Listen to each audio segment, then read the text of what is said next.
let's go on the record then in BU 2024 CR 420, State of Kansas versus John Raymond Hanna. Ramon. It's Ramon. John Ramon Hanna. Yep.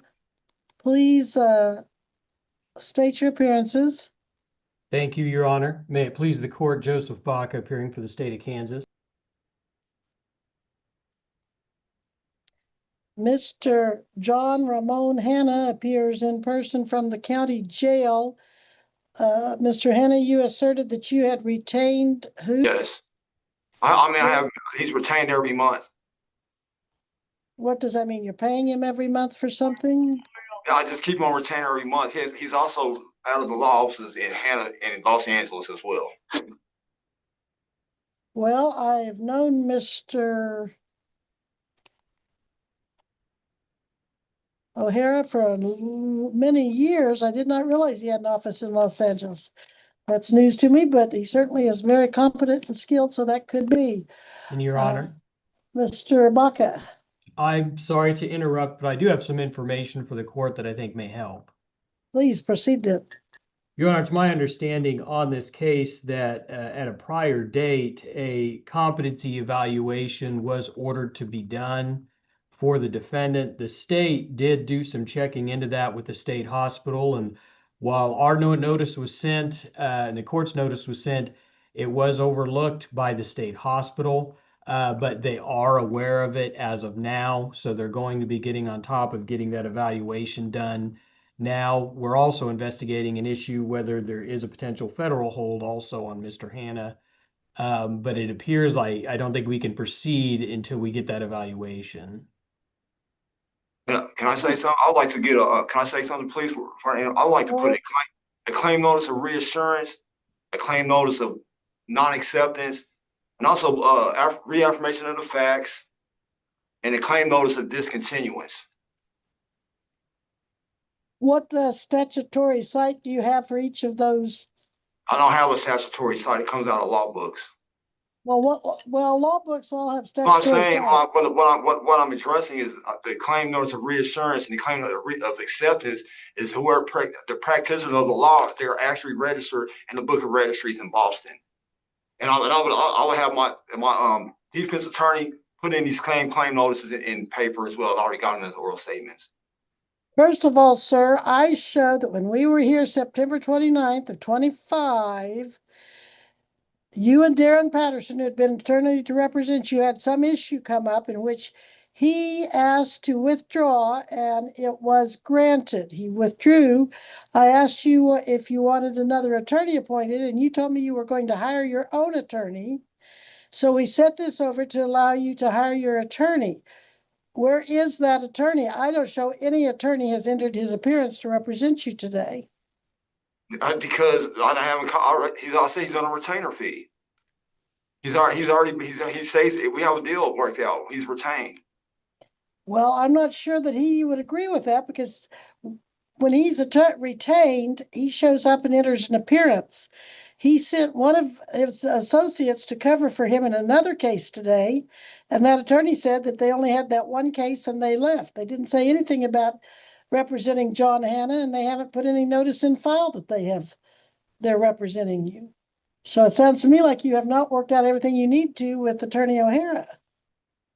I mean, you can say that if you want to, but I would like to address the issue of claim notice of reassurance, claim notice of acceptance, and also claim notice of. Sir, I've been in the non-compliance. A claim notice of non-compliance. There is no such thing, to my knowledge. No such. I know it's not. That informs me that if you're not according to when you take these law tests, if you don't know what a claim notice of non-acceptance is, that you have to be accepted, you only can take this test 3 times in a lifetime to practice law. Sir, so I would like to continue with a claim notice of the proclamation of facts, a proclamation of affirmation of facts, a proclamation of discontinuance, a proclamation of non-compliance for not ensuring me that you're ensuring the bond to do what you're doing, and I like to put a proclamation of points of execution. Sir, there is no such thing in Kansas law. You said you got those out of some Boston law books.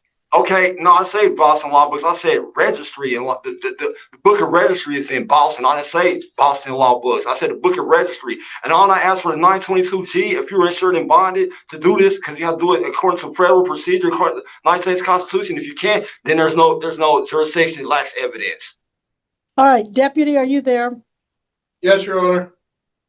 So is he on a waiting list for a competency evaluation? And the state cannot recommend me to a mental hospital. Thomas Bradley, First Kansas. Your Honor, I'm not aware that he's on a waiting list or anything, but I can tell you that he is currently being housed for the United States Marshal Service. All right, so Mr. Baca. So talk to the Director of U.S. Marshals. Mr. Baca, you believe that a competency motion was filed or just discussed? Your Honor, I believe, I'll check the filing cabinet. What I'm looking at to start is the pretrial that we had in September. The notes indicate that the court ordered a competency evaluation on its own motion. The state was to prepare the journal entry on that date. I believe we prepared that. We've also sent that to the state hospital. As I stated earlier, we did check with the state hospital today. While they received everything, it was on them that they had just overlooked that they needed to do this eval. They have notice of it now, though, and are going to be getting on top of it. So your suggestion in setting this over would be for what type of hearing? Your Honor, I do believe if we could set it over for a status just to check for the competency evaluation, take it very likely off the jury trial docket, that would be my recommendation. I think probably nothing less than 60 days, knowing how the state hospitals have their time in the past in getting those done. I just took competency evaluation at Butner. And when I went to Butner, you raised my bond for me being transferred to Butner. They raised my bond when you transported me somewhere. Raised my bond when I was in Butner. Came back and you raised my bond on that. I was found competent, and I did very well on the test. Like I said, this is insulting my intelligence, man. It really is because like I said, you haven't addressed the if you saying the 920, I asked for your 922G. If you're reinsured and bonded, and I asked Your Honor as well if you have a 922 reinsured and bonded, you never addressed the issue. So I'm putting a proclamation notion of discontinuance for this. I don't, but I guess the third time I've said this. Well, sir, I think I need to do a couple of things. I need to make sure you get that competence evaluation, and I'm going to continue with that order. You can't do it. And I want to reappoint an attorney to you because you told me you were going to hire your own and you didn't. You told me today you have, but I don't believe you have from what I've seen out of the office you said you hired from.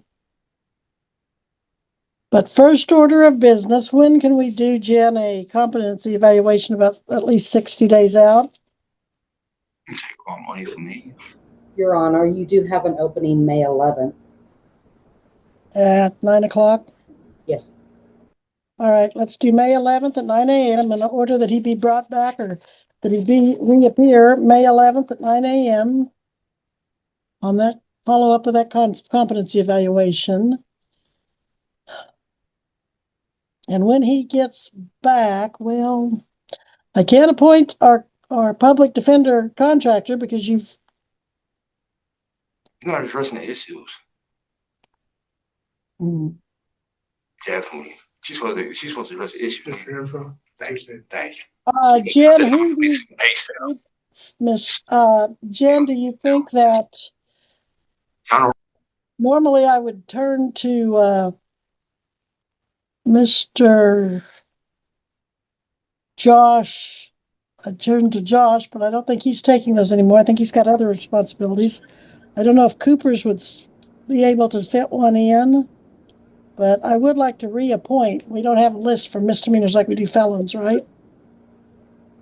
In the past, Josh cannot take any more appointments. That's what I thought. Yeah, I used to.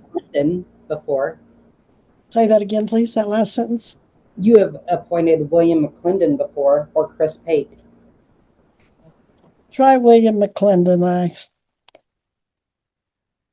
I don't want to burn him out on it, but yeah, let's try William McClendon again.